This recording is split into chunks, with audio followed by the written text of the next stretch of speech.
Why is the spark in dating so important? And can you date someone without feeling it?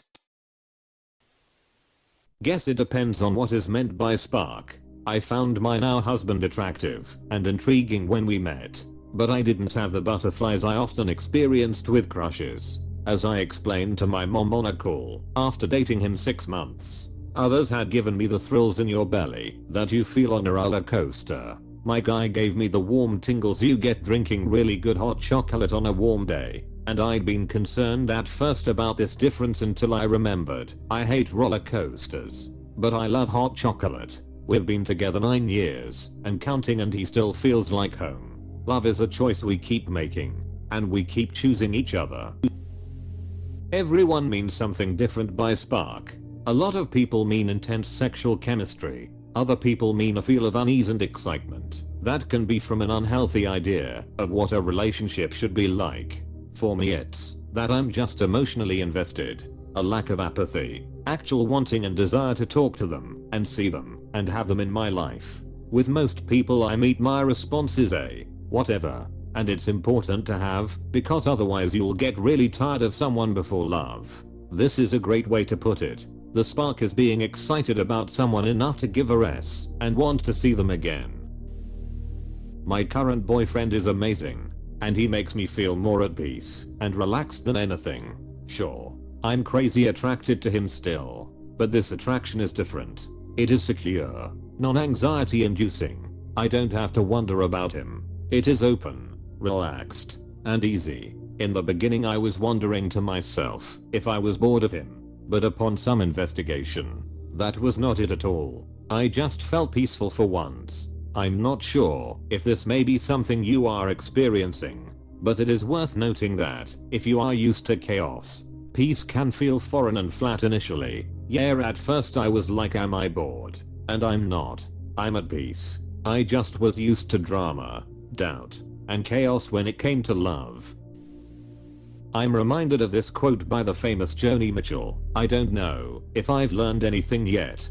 I did learn how to have a happy home, but I consider myself fortunate in that regard because I cold rolled right by it. Everybody has a superficial side and a deep side, but this culture doesn't place much value on depth. We don't have shamans or soothsayers, and depth isn't encouraged or understood. Surrounded by this shallow, glossy society, we develop a shallow side too, and we become attracted to fluff. That's reflected in the fact that this culture sets up an addiction to romance based on insecurity. The uncertainty of whether or not you're truly united with the object of your obsession is the rush people get hooked on. I've seen this pattern so much in myself and my friends, and some people never get off that line. But along with developing my superficial side, I always nurtured a deeper longing. So even when I was falling into the trap of that other kind of love, I was hip to what I was doing. I recently read an article in Esquire magazine called "The End of Sex" that said something that struck me as very true.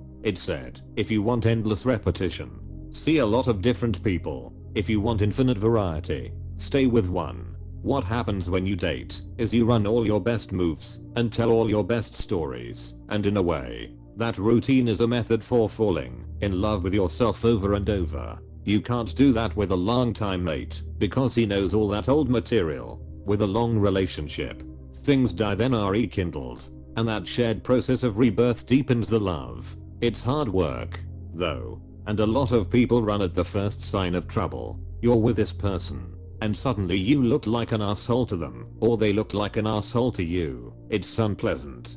But if you can get through it, you get closer, and you learn a way of loving that's different from the neurotic love enshrined in movies. It's warmer and has more padding to it. I think it depends how you define spark. Sexual attraction is obviously very important, but butterflies are not emo. So you need enough of a spark to be attracted to the person and want to have sex with them, but being comfortable enough around them that you're not nervous/don't feel butterflies isn't necessarily a bad thing. I think it might depend on what you consider a spark to be. For me, a spark is mutual attraction and chemistry. Without those things, I'm just not interested in anything more than a friendship or anything at all. Depending on whether or not this is someone I already know, my partner and I clicked pretty immediately. The spark is what makes the difference between a really good friend and a budding romantic interest. Sparks without emotional connection is lust. Emotional connection without sparks is friendship. Sparks plus emotional connection gives the green light for dating.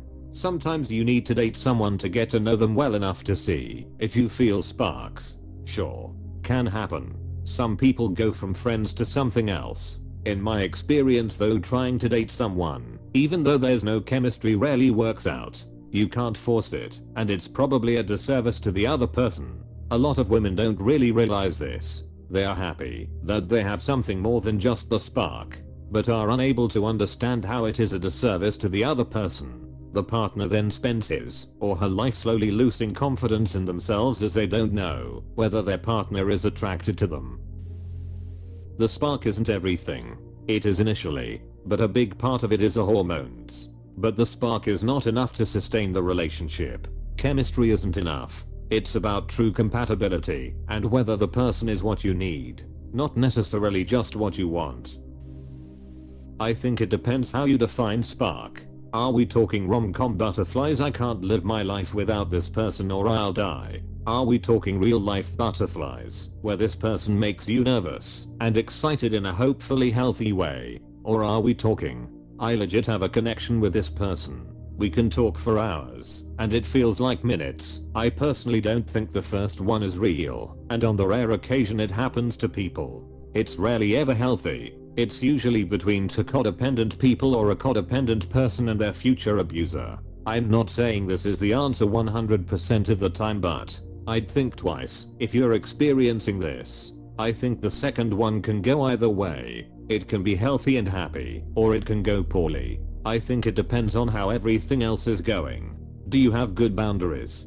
Do you feel safe? Etc. Those are good indicators this work out well and go well for both of you. Just be wary of love bombing and other things. The third one is important to me. I want to be able to talk to you like you're my best friend right away. If we start talking about surface things and we can have a good conversation, and it leads to more conversation you don't want to stop, that's a good spark to me. The kind of person you share a lot in common with, but your differences spark interest and not arguments. I want the person I fall in love with to understand me and get me, so this is a great indicator for me. The spark is overrated, and I never understood why people cared so much about riding such a temporary high. How am I supposed to have a spark for someone I just met? How is having a spark a logical indicator for a long-lasting romance? The only times I experienced it was when I met someone I was trying to impress and only looked at them on a surface level selfish kinda way. It's like I created a fairy tale about them. All those relationships didn't last long. Now my longest and healthiest relationships didn't start as a spark, but instead they started as an indifference type of feeling. Because of that I really got to know them without any biases that my mind would often create. My current partner is brilliant. We get along so well and complement each other. We give each other grace and understand our differences. I guess what I'm trying to say is the spark is overrated because it can impair your judgment and get you into fast and fleeting relationships that is fueled by fantasies and not reality. When I first met my soon-to-be husband, we instantly had an amazing connection on a friendship level, but no romantic spark at all. We both took our time getting to know each other and took it super slow. Didn't kiss until the 10th date. Didn't sleep together until we had been dating for about 2 months. At one point, after about 6 months, I got this overwhelming feeling when I looked at him. It was like something finally clicked. I knew I loved him, and I was slowly falling in love all the time without noticing it. He proposed to me about 2 months ago, and I can't wait to get married. I now have the butterflies all the time. So it is possible, and to be honest, I've never loved someone more in my life. The spark is fun, but it's not lasting on its own. I met my husband in high school. We were friends for years, and then we started dating, but I didn't feel ultimately etc. No spark, right? So I broke it off. I thought something was missing. Fast forward a few years. I kept missing him, kept coming back to him. He was my best friend. We dated on and off a few times. Then one night we got a little vodka crazy, and boom, Makia at City. It was like a light switch went off. We were both shy and inexperienced, and we just needed a little push to make the spark ourselves. And it grew into a flame. I'm not saying you can force a spark. What I'm saying is yes, it's important, but sometimes it doesn't come first. What kept us coming back to each other over and over, and what has kept us together for going on 2 decades now, is the fact that he is my best friend. We support each other, make each other feel at home and comfortable, and just in general he's my literal other half. That spark is fun though, lol. For me it's just that natural chemistry and overall ease and comfort they bring to me. I have to feel safe enough to be myself. No, absolutely not. I gotta have that ebb and flow. Otherwise I'm just bored and uninterested. That spark is something that draws both of you in long enough for you to see if the relationship is viable. Also often the driving force behind the relationship progressing or fizzling out. I think a build-up is far more rewarding. I've gotten really serious with people really fast because it felt like everything was cool and magical. Then 2 months in realized I was listing and don't know the person I'm committed to very well with someone I'm seeing right now. It's been a slow build up. I thought he was cute and made a pass once or twice that he never noticed. We saw each other again after the summer, college, and when we talked, it was the whole melting warm feeling in my stomach. I was also a little tipsy, but I still think it counts. I know him well enough that if things continue, I won't be surprised when he's a person beyond what I conjured up in my head. I didn't feel the spark right away with my current partner. We went on a few dates, and I was interested and could take it or leave it. He's attractive, kind, outgoing, and does all the same hobbies. While it took a little longer for me to be fully invested, this is the first relationship I've had where I don't feel insecurity. I can actually see a true lifelong relationship with him. I'm happy I stuck around. I always thought that not having that immediate spark was a hard stop. Find you someone who makes you feel safe, warm, and loved. The spark often fades. After decades, love is often an active choice. Showing up for each other year in and year out doesn't happen just because there was a spark 20 years ago. I used to think you needed the spark, but sometimes the spark makes you miss the important things and red flags. I didn't really have a spark until months after seeing my current boyfriend, and now I don't really ever care to have that spark again because I feel so comfortable around him, and I'm a strong believer of you needing to be friends first, because if you can't hang out with someone you can tell everything to and be like best friends with, then how would that person be fit for you at all? The spark is fun for short-term hookups in my opinion. Edit, bad at words. The only time I ever felt butterflies was when it was abusive. Turned out it was my gut telling me to leave with anyone else. They were nice and funny, and I wanted to date them again. And the fondness grew over time. I'm absolutely crazy in love with my boyfriend. It grew over time. No fireworks or butterflies, but this pure happiness when around him. I just found myself wanting to be around him more. I have anxiety issues from the abuse, but he stuck around, and I get more excited to see him every time. Not sure what you mean by spark tbh. Do you mean emotional connection and chemistry? If so, then yeah, I would say it's very important. It defines what kind of relationship you're going to have. If it's just going to be a relationship or a romantic relationship depends on it.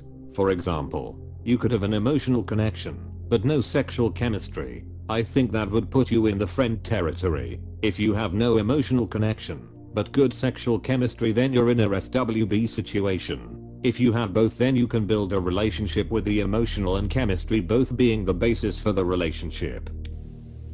Married 10+ years. There is boyfriend material, and then there is husband material. I dated a lot of boyfriend material type, who gave me that spark, but they never felt like someone I could come home to. When I met my husband, from the beginning he was the one. I don't remember getting butterflies or sparks, but I do remember how comfortable I was with him from the beginning. He is my home. I've never experienced real love till I met my husband. We went on a date and had the best time. We couldn't stop talking and laughing. I knew immediately he was the one. Huge sense of peace and comfort. It was like I'd come home. We've been together almost 15 years now. Without the spark, but continued involvement, you just date around what ifs could be's and the potential you've imagined in your head.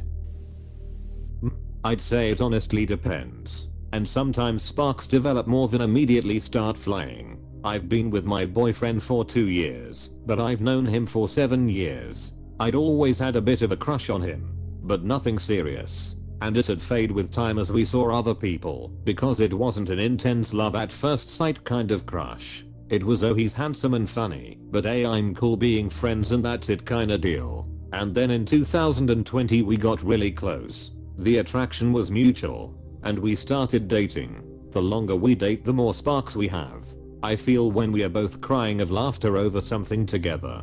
I feel it when he kisses my head. I feel it when we are intimate, etc. Sparks can be instant, but it's also something that can come over time if you're with the right person.